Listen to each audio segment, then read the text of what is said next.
Hello everyone, स्वागत है एक बार फिर से आपका इस चैनल पर कंसेप्ट अप टू रूट पर। आज हम एक नया चैप्टर स्टार्ट करने वाले हैं। चैप्टर का नाम है मृदा यानी कि मिट्टी। ये दोस्तों मैं आपकी जानकारी के लिए बता दूं, क्लास 11 की ज्योग्राफी का ये छठा चैप्टर है सेकंड बुक का। सेकंड बुक का नाम आपका है भारत का भौतिक पर्यावरण।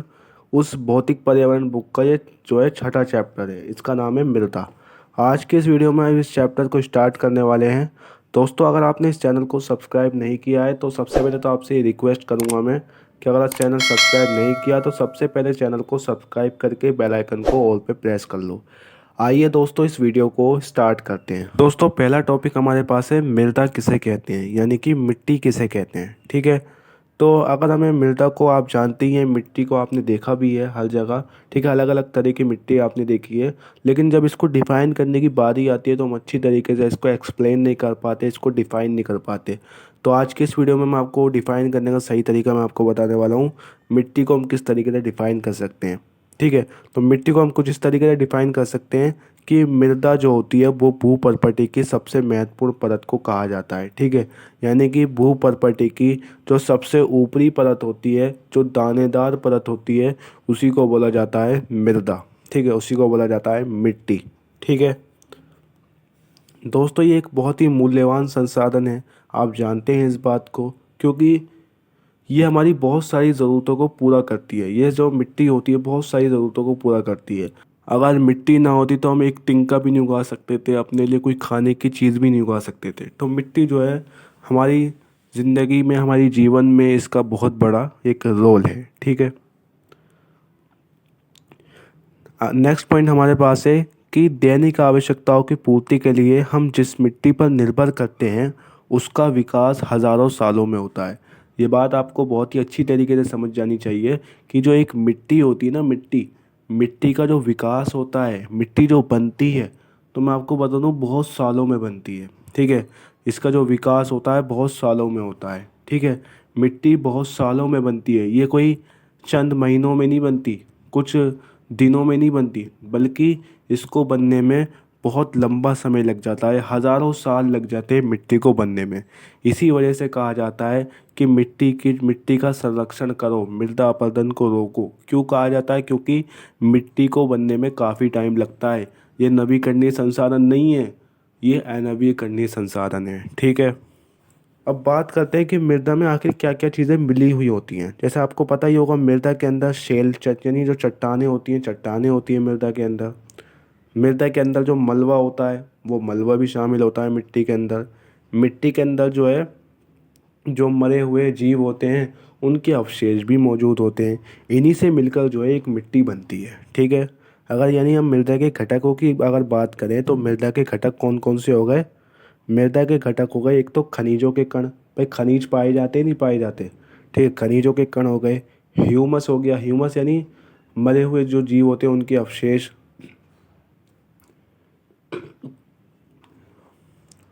और जल भी पाया जाता है मिट्टी के अंदर। ठीक है, नमी भी पाई जाती है, वायु भी पाई जाती है। ठीक है, तो ये सारी चीज़ें जो है मिट्टी के घटक कहलाते हैं। ठीक है, इसके अलावा मृदा निर्माण को प्रभावित करने वाले कुछ प्रमुख कारक भी होते हैं। ठीक है, मृदा निर्माण यानी जो मिट्टी बनने की प्रक्रिया होती है, उसको बनाने के जो बनती है ना मिट्टी, तो मिट्टी को बनाने में जो कारक होते हैं उसको प्रभावित करने वाले कुछ कारक भी होते हैं। जैसे उच्छावच का मतलब होता है भू आकृति, भारत का भौतिक स्वरूप। ठीक है, जनक सामग्री, जलवायु। ठीक है, वनस्पति और अन्य जीव रूप और समय। ये कुछ ऐसी चीज़ें हैं जो मिट्टी को बनने में जो है प्रभावित करती हैं। ठीक है, मिट्टी को बनने में जो है प्रभावित करती है, मिट्टी को बनने से या तो रोकती हैं, जल्दी बनवा देती हैं। ठीक है, इसके अलावा जो मानव की क्रियाएं हैं, बिल्कुल जो मानव की क्रियाएं हैं उससे भी जो है मृदा निर्माण की एक प्रक्रिया जो होती है ना वो भी प्रभावित होती है। ठीक है, ये कैसे होती है ये आपके सिलेबस में अभी दे नहीं रखा, डिटेल में नहीं दे रखा। ठीक है, इसलिए मैं आपको नहीं बताऊंगा। ठीक है, जो चीज़ आपकी किताब में दे रखी है सिर्फ उसी को पढ़ाऊँगा, क्योंकि वही चीज़ आएगी एग्ज़ाम में। ठीक है, इसके अलावा ये जो खनिजों के कण होते हैं, ह्यूमस होते हैं, जल होता है, वायु जो होती है, ये जो मिट्टी में कैसे कैसे पाई जाती हैं, ये जो है ना, ये जो है मिट्टी के प्रकार पे निर्भर करता है। कोई कोई मिट्टी ऐसी होती है जिसमें ह्यूमस ज़्यादा पाया जाता है, पानी कम पाया जाता है। कोई कोई मिट्टी ऐसी होती है जिसमें पानी ज़्यादा पाया जाता है, हवा ज़्यादा पाई जाती है, लेकिन ह्यूमस कम पाया जाता है, खनिजों के कण कम पाए जाते हैं। तो ये मृदा के प्रकार पे डिपेंड करता है। ठीक है, ये पॉइंट अगर हम डिस्कस करें तो आगे की क्या है कि मृदा में ना 3 परतें होती हैं। मृदा में कितनी परतें होती हैं? 3 परतें होती हैं। यानी कोई भी मिट्टी जो होती है वो 3 परतों से मिलकर बनी होती है। ठीक है, जिनको बोला जाता है संस्तर, जिनको ज्योग्राफी की भाषा में क्या बोला जाता है? संस्तर। ठीक है, तो एक होता है का संस्तर, ठीक है, क्योंकि ये 3 परतें होती हैं, इनको इसलिए बोला जाता है 3 संस्तर। एक पहली परत को बोला जाता है का संस्तर, दूसरी परत को बोला जाता है खा संस्तर, और तीसरी परत को बोला जाता है गा संस्तर। ठीक है, अब जो का संस्तर होता है ना, वहाँ पे जो है ना, वहाँ पे क्या होता है, वहाँ पे पौधों की वृद्धि के लिए अनिवार्य जैव पदार्थों का, खनिज पदार्थ, पोषक तत्वों और जल से संयोग होता है। अब देखिए, पहली परत में क्या होता है कि पहली परत में खनिज पदार्थ भी मौजूद होते हैं, जैव पदार्थ भी मौजूद होते हैं, पोषक तत्व भी मौजूद होते हैं, और जल भी मौजूद होता है। ठीक है, जो का खा संस्तर है, यानी जो दूसरी परत होती है, वो जो है का संस्तर और गा संस्तर के बीच संक्रमण खंड होता है। अब देखिए, जो दूसरी परत होती है ना, ये जो है बीच का हिस्सा होता है। ठीक है, और ये जो है इसमें क्या होता है कि इसमें दोनों तरफ से, यानी नीचे से भी और ऊपर से भी, दोनों तरफ से इस परत को जो है पदार्थ मिलते रहते हैं, खनिज पदार्थ मिलते रहते हैं। ठीक है, अब जो तीसरी परत होती है, तीसरी परत जो है ना, ये जो है एक तरीके से हम कह सकते हैं, ये परत जो है मृदा निर्माण की प्रक्रिया की प्रथम अवस्था होती है। यानी जब मिट्टी बनना शुरू होती है ना, तो फिर सबसे पहले जो है ये जो तीसरी परत है ना, ये पहले बनती है। उसके बाद इसी परत से जो है आगे की 2 परतें बनती हैं। क्या कहा मैंने कि ये सबसे पहले जो है ये तीसरी वाली परत बनती है, और तीसरी परत बनने के बाद जो ये ऊपर की 2 परतें हैं, ऊपर की 2 परतों का निर्माण भी इसी तीसरी परत से होता है। ठीक है, बात समझ में आ रही है? ओके, अब देखिए, जो ये परतों की ये जो व्यवस्था है कि भाई पहले पहली परत, फिर दूसरी परत, फिर तीसरी परत, और फिर नीचे जो है ना क्या होती है, एक चट्टान होती है जिसे बोला जाता है जनक चट्टान। ठीक है, तो ये जो व्यवस्था है परतों की, इसे बोला जाता है सिंपल लैंग्वेज में मृदा परिच्छेदिका। ठीक है, क्या बोला जाता है? मृदा परिच्छेदिका। अब आते हैं हम मृदा का वर्गीकरण। मृदा का वर्गीकरण, अब मृदा के वर्गीकरण की अगर बात करें तो सबसे पहले हम पहले की बात करते हैं, यानी प्राचीन काल की बात करते हैं, एंशियंट टाइम की बात करते हैं। तो प्राचीन काल में क्या था? प्राचीन काल में मिट्टी को ना सिर्फ 2 भागों में बांटा था। कितने भागों में? 2 भागों में। मिट्टी को सिर्फ 2 भागों में बांटा, एक उर्वर और दूसरा एक अनुर्वर। यानी कि एक मिट्टी जो उपजाऊ होती है और एक मिट्टी जो अनउपजाऊ है। सिर्फ 2 भागों में बांट दिया मिट्टी को। ठीक है, लेकिन आगे चल के क्या करा कि 16वीं शताब्दी में क्या करा, मृदा को ना उसकी विशेषताओं के आधार पर, उसके बाहरी लक्षणों के आधार पर, यानी बाहरी लक्षण जैसे रंग के आधार पर, ठीक है, उसकी नमी की मात्रा के आधार पर, उसकी बनावट के आधार पर जो है उसको थोड़े और प्रकारों में बांट दिया। जैसे आ, विशेषता और बाहरी लक्षणों के आधार पर जो है मिट्टी को कितने भागों में बांट दिया? 4 भागों में। बलुई मिट्टी, मृणमय मिट्टी, पांचू मिट्टी और दोमट मिट्टी। ठीक है, अब इसको थोड़ा समझा देता हूँ मैं आपको, छोटा छोटा। किताब में वैसे नहीं दे रखा, लेकिन फिर भी मैं आपको समझा देता हूँ। क्या है? जैसे बलुई मिट्टी, बलुई मिट्टी उस मिट्टी को बोला जाता है जिसमें बालू की मात्रा बहुत ज़्यादा पाई जाती है। यानी बालू यानी रेत, रेत की मात्रा जिसमें बहुत ज़्यादा पाई जाती है, उसको क्या बोला जाता है? बलुई मिट्टी। ठीक है, दूसरी मृणमय मिट्टी। मृणमय मिट्टी ध्यान से समझिए किसे बोला जाता है। मृणमय मिट्टी उसको बोला जाता है जिसमें ह्यूमस की मात्रा कम होती है, ह्यूमस की मात्रा कम होती है और खनिजों के कण जो हैं बहुत ही बारीक होते हैं। बात आ गई समझ में? ऐसी मिट्टी जिसमें खनिजों के कण बहुत ही बारीक हो और जिसमें ह्यूमस की मात्रा कम हो, उसको बोला जाएगा मृणमय मिट्टी। ठीक है, तीसरी है पांचू मिट्टी। पांचू मिट्टी भी एक तरीके से बालू मिट्टी की तरह ही होती है। ओके, चौथी है हमारी दोमट मिट्टी। दोमट मिट्टी उस मिट्टी को बोला जाता है जो उपजाऊ होती है, जिस पे फसल आसानी से की जाती है। ठीक है, जो उपजाऊ होती है। ठीक है, रंग के आधार पर जो है काली, लाल, पीली मिट्टी को मैं बांट दिया। ठीक है, तो ये जो है जब 16वीं शताब्दी में कुछ इस तरीके का वर्गीकरण किया गया मिट्टियों का। ठीक है, लेकिन जब आज़ादी मिली, जब भारत को आज़ादी मिल गई, आज़ादी के बाद क्या हुआ, बहुत सारे वैज्ञानिक सर्वे हुए मृदा के ऊपर रिसर्चेज हुई। ठीक है। 1956 में क्या हुआ, ये क्वेश्चन कई बार एमसीक्यूज में भी आता है, तो इसको नोट कर लेना एक बार। क्या है कि 1956 में भारत के मृदा सर्वेक्षण विभाग की स्थापना हुई। ठीक है। अब इसने क्या करा, इस विभाग ने क्या करा, दामोदर घाटी जो झारखंड की नदी है ना, दामोदर नदी। ठीक है। तो उस नदी की जो घाटी है, उस घाटी और इसी से मिलते जुलते कुछ चुने हुए क्षेत्र जो है इस विभाग ने चुने, और उसके बाद क्या करा, इस पे जो है मृदा का अध्ययन किया। इसके अलावा एक हमारी भारतीय कृषि अनुसंधान परिषद है।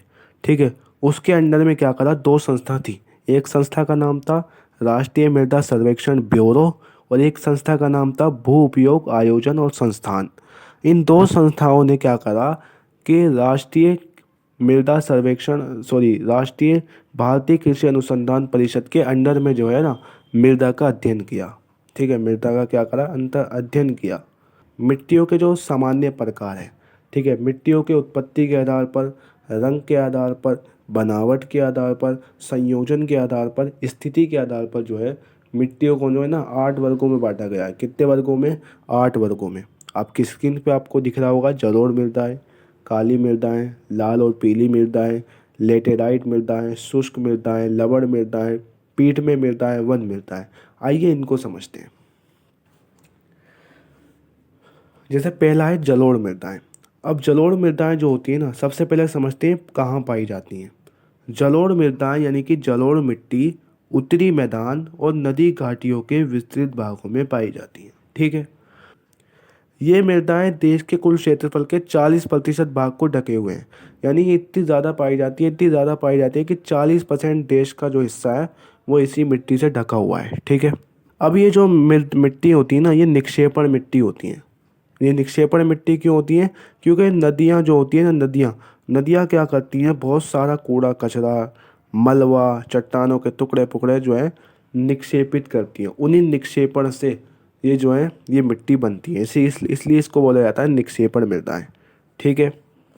अगर प्रायद्वीपीय प्रदेश की बात करें, दक्षिण भारत की बात करें, तो दक्षिण भारत में क्या है कि ये जो मिट्टी है ना, ये मिट्टी पूर्वी तट की नदियों के डेल्टाओं और नदियों की घाटियों में पाई जाती हैं। ठीक है। देखिए इसके अगर गठन की बात करें तो इसमें जो है ना पोटाश की मात्रा बहुत अधिक होती है, और फास्फोरस की मात्रा कम होती है। ठीक है। पोटाश की मात्रा ज़्यादा होती है, फास्फोरस की मात्रा कम होती है। ठीक है। अब इसके अलावा इसके ना कई बार जलोढ़ मिट्टी को दो भागों में बांटा जाता है, खादर और बांगर में। अब खादर और बांगर में क्यों बोला जाता है, क्योंकि जो गंगा का जो ऊपरी और मध्यवर्ती मैदान है ना, उसमें दो प्रकार की मिट्टी विकसित हो गई। दोनों जलोढ़ मिट्टी हैं, लेकिन इसमें थोड़ी बहुत अंतर है। जैसे एक खादर है और एक बांगर है। अब खादर मिट्टी कौन सी होती है, देखिए हर साल बाढ़ों के द्वारा क्या होता है, हर साल बाढ़ आती है, आप जानते हैं इस बात को।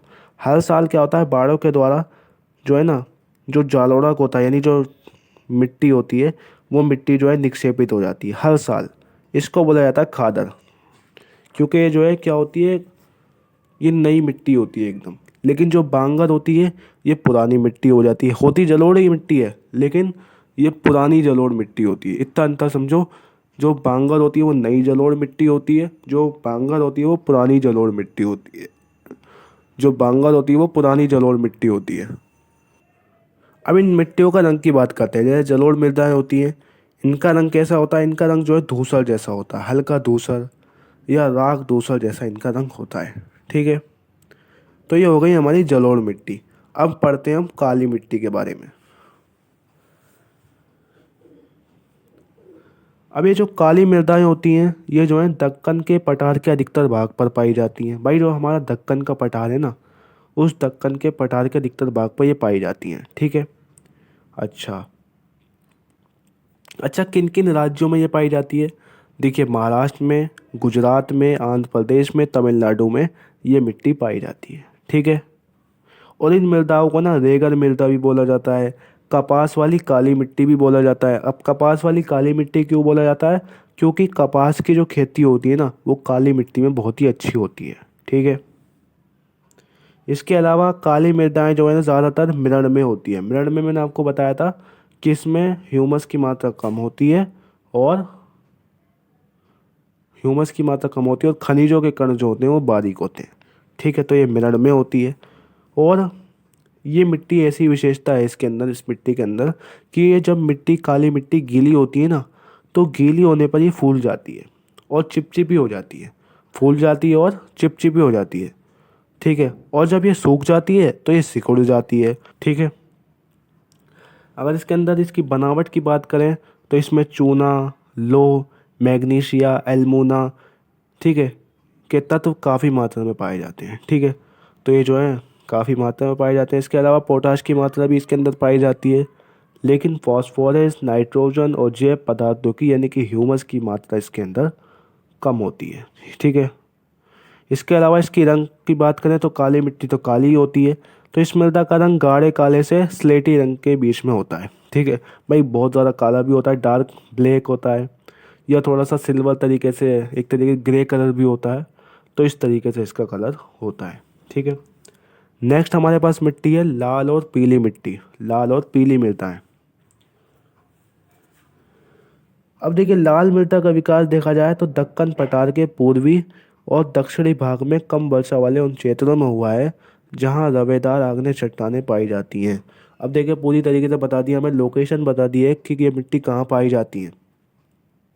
तो ये जो मिट्टी होती है ना, ये दक्कन पठार का जो पूर्वी हिस्सा है और जो दक्षिणी हिस्सा है, उस दक्षिणी और पूर्वी हिस्सों में जहाँ पे बारिशें कम होती हैं, ठीक है, बारिशें कम होती हैं, वहाँ इसका जो है निर्माण होता है। और जहाँ पे जो है आग्नेय चट्टानें पाई जाती हैं, वहाँ पे इस मिट्टी का निर्माण होता है। ठीक है,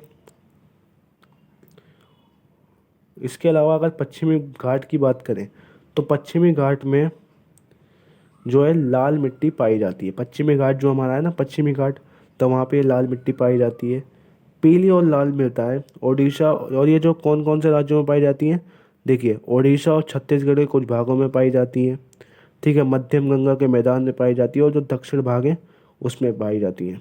ठीक है, इस मृदा का लाल रंग, अब देखिए इस मृदा का लाल रंग क्यों होता है, ये बताने की कोशिश यहाँ पे कर रहा है कि इस मिट्टी का रंग लाल क्यों होता है। इस मिट्टी का लाल रंग रवेदार और कायांतित चट्टानों में लौह के व्यापक विचरण के कारण होता है। अब होता क्या है कि इस मिट्टी में ना लाल रंग क्यों होता है, क्योंकि इसके अंदर आयरन की मात्रा बहुत ज़्यादा पाई जाती है। ठीक है भाई, आयरन की मात्रा बहुत ज़्यादा पाई जाती है, जिस वजह से इस मिट्टी का रंग लाल होता है। ठीक है, इसके अलावा जब इस मिट्टी में पानी मिला दिया जाता है या बारिश की वजह से ही गीली हो जाती है मिट्टी, तो इसका रंग जो है पीला दिखाई देता है। इसी वजह से इसको लाल और पीली मिट्टी बोला जाता है। और ये जो है ना उपजाऊ होती है। इसकी विशेषता क्या है लाल और पीली मृदा की, कि ये उपजाऊ मिट्टी होती है। ठीक है, लेकिन अगर देखा जाए तो इसमें नाइट्रोजन, फॉस्फोरस और ह्यूमस की कमी होती है। ठीक है, तो ये थी आज की वीडियो, जिसमें मैंने आपको कोशिश करी 3 मिट्टियों के बारे में बता दिया। आगे की मिट्टियों के बारे में अगले पार्ट में डिस्कस करेंगे, वरना जो है वीडियो लंबी हो जाएगी। ठीक है, तो तब तक के लिए अलविदा। ठीक है, अगर आपका कोई डाउट हो, कुछ समझ ना आया हो, तो आप जो है कमेंट कर सकते हैं। ठीक है।